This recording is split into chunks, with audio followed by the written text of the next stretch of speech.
Hello बच्चों, उम्मीद करता हूँ आप सभी लोग ठीक होंगे।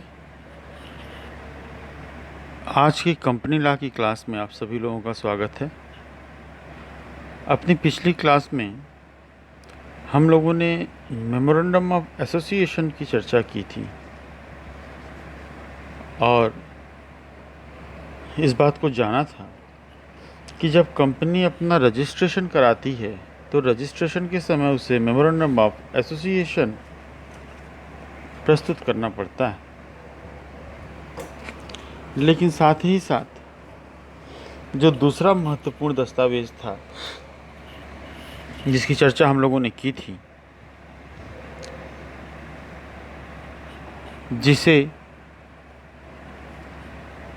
रजिस्ट्रेशन के समय कंपनी को प्रस्तुत करना होता है, वो है आर्टिकल ऑफ एसोसिएशन यानी संगम अनुच्छेद। इसके संबंध में धारा 5 में प्रावधान किया गया है। ये बात याद रखनी होगी कि जब मेमोरेंडम ऑफ एसोसिएशन का रजिस्ट्रेशन होता है उसी समय आर्टिकल्स ऑफ एसोसिएशन का भी रजिस्ट्रेशन कराना होता है। ये जो आर्टिकल ऑफ एसोसिएशन होता है जिसे हम संगम अनुच्छेद कहते हैं, ये सभी कंपनियों के लिए अनिवार्य होता है। ये जो दस्तावेज होता है इसमें वे सारे नियम बनाए जाते हैं या रखे जाते हैं जो कि किसी कंपनी के प्रबंध को चलाने के लिए आवश्यक होते हैं।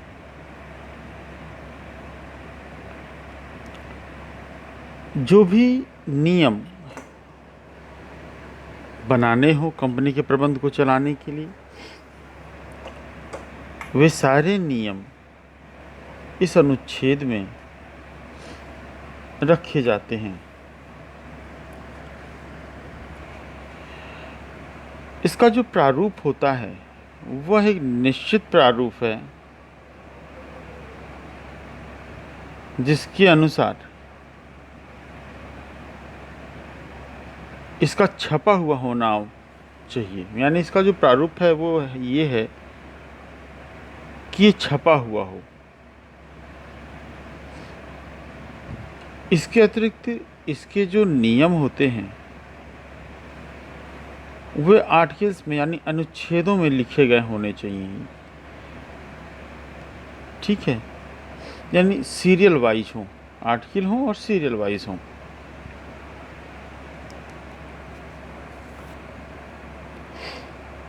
अधिनियम की धारा 5(2)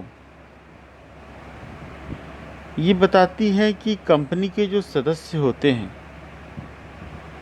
वे संगम अनुच्छेद में यानी आर्टिकल ऑफ एसोसिएशन में कंपनी को चलाने के लिए कोई भी नियम बना सकते हैं। लेकिन यह ध्यान देना होगा कि जो नियम बनाए जाएं वे नियम न तो कंपनी अधिनियम के प्रावधानों का उल्लंघन करते हों और न ही विधि के किसी भी प्रावधान का उल्लंघन करते हों। अनुच्छेदों में जो प्रावधान बनाए जाते हैं वे प्रावधान बाध्यकारी होते हैं। इसलिए इन प्रावधानों को बनाने से पहले कंपनी के सदस्यों के द्वारा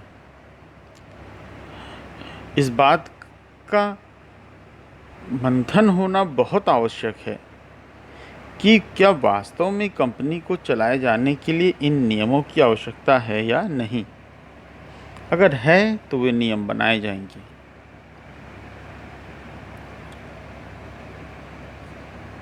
अब जो ये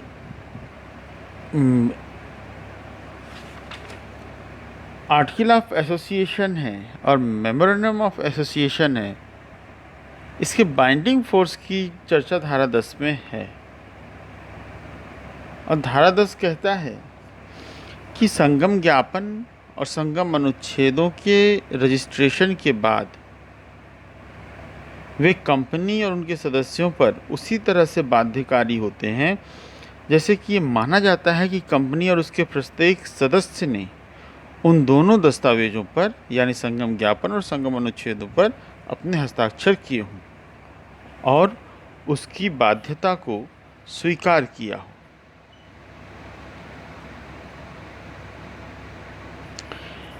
ये जो संगम अनुच्छेद होते हैं, आर्टिकल ऑफ एसोसिएशन,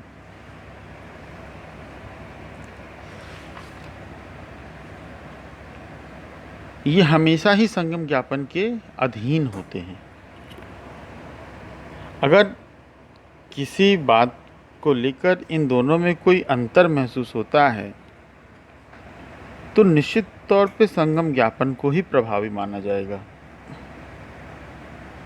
या आप ऐसे भी कह सकते हैं कि संगम अनुच्छेदों में कोई भी ऐसी बात नहीं होनी चाहिए जो कि उन प्रावधानों के विपरीत हो जो प्रावधान संगम ज्ञापन में बनाए गए हैं।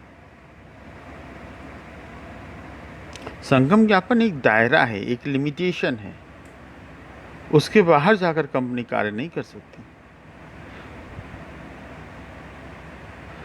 ठीक है, हाँ, उस दायरे में रह करके काम कैसे करेगी उसके लिए नियम कानून बनाए जा सकते हैं।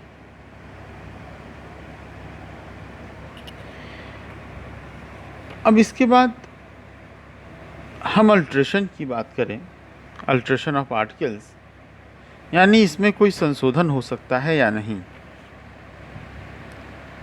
तो संगम अनुच्छेद जो है, कंपनी अधिनियम की धारा 14 के द्वारा कंपनी को यह कानूनी शक्ति दी गई है कि कंपनी विशेष प्रस्ताव के द्वारा अपने अनुच्छेदों में परिवर्तन कर सकती है। जो परिवर्तन के पश्चात नए अनुच्छेद आएंगे वे भी सदस्यों पर उसी तरीके से बाध्यकारी होंगे जैसे कि वे आरंभ से ही हों। और अनुच्छेदों में किया गया परिवर्तन विधि के प्रावधानों के विपरीत नहीं होना चाहिए और जो भी परिवर्तन हो वो मेमोरेंडम ऑफ एसोसिएशन के अनुरूप होना चाहिए। यानी हम परिवर्तन तो कर सकते हैं, अल्ट्रेशन तो कर सकते हैं, लेकिन अल्ट्रेशन की जो सीमा है वो ये है कि ये विधि के प्रावधानों के विपरीत नहीं होना चाहिए, मेमोरेंडम ऑफ एसोसिएशन के विरुद्ध नहीं होना चाहिए। अब मान लेते हैं अगर ये मेमोरेंडम के विरुद्ध हो, यानी अल्ट्रेशन अगेंस्ट मेमोरेंडम, तो अगर अल्ट्रेशन अगेंस्ट मेमोरेंडम की स्थिति है, अगर ये विपरीत जाता है उसके संगम ज्ञापन के, तो निश्चित तौर पे ऐसे परिवर्तन को अवैध मान लिया जाएगा। यानी ऐसा कोई भी परिवर्तन जो कि संगम ज्ञापन के उपबंधों के विपरीत हो उसे अवैध माना जाएगा। इसी तरीके से अगर हम अल्ट्रेशन अगेंस्ट कॉन्ट्रैक्ट की बात करें, यानी जो संविदा हुई है उसके विपरीत जाकर के अल्ट्रेशन हो रहा है, कोई परिवर्तन हो रहा है, तो निश्चित तौर पे ये जान लीजिए कि यदि ऐसा कोई परिवर्तन किया जाता है जो कि कंपनी के द्वारा की गई किसी संविदा के उपबंधों के विपरीत हो तो कंपनी को संविदा भंग के लिए प्रतिकर देना होगा। कंपनी अपने इस उत्तरदायित्व से नहीं बच सकती। Southern foundries limited versus Sri Lanka एक केस है, एक अच्छा वाद है इस मुद्दे पर। यह जो वाद है इसका फैक्ट मैं थोड़ा आपको बता दूं। इसमें जो वादी था वो प्रतिवादी कंपनी में निदेशक था और सन 1935 ईस्वी में उसे 10 वर्ष के लिए प्रबंध निदेशक नियुक्त किया गया। 1937 में कंपनी का एक दूसरी कंपनी में समामेलन हो गया और नए अनुच्छेद बनाए गए जिसके अनुसार यह प्रावधान हुआ कि किसी भी निदेशक को उसके पद से हटाया जा सकता था। इसमें यह भी प्रावधान किया गया कि प्रबंध निदेशक के पद से हटते ही प्रबंध निदेशक के पद से भी हटा दिया जाएगा। इन अनुच्छेदों का जो प्रावधान हुआ उसके अनुसार वादी को निदेशक के पद से हटा दिया गया। तब उसने संविदा भंग के लिए बात किया। इस मामले में निर्णय हुआ कि 10 वर्ष के लिए उसकी नियुक्ति हुई थी, उसके पहले से उसके पद पे से हटाना संविदा का भंग है और इसलिए कंपनी प्रतिकर देने के लिए उत्तरदायी है। यानी निश्चित तौर पे हम कह सकते हैं कि यदि संगम अनुच्छेदों में कोई ऐसा परिवर्तन किया जाता है जिससे संविदा भंग होती है तो कंपनी को संविदा भंग के लिए प्रतिकर देना होगा। तो इस तरीके से संगम ज्ञापन और संगम अनुच्छेद का ये जो प्रावधान है, इस प्रावधान को आप लोग किताबों की सहायता से अच्छे से पढ़ करके समझ लीजिए और कुछ केस लॉ भी इस पर पढ़िए और उसके फैक्ट्स को समझने का प्रयास कीजिए। इसके पश्चात हम लोग फिर अपनी अगली क्लास में मिलेंगे। थैंक्स।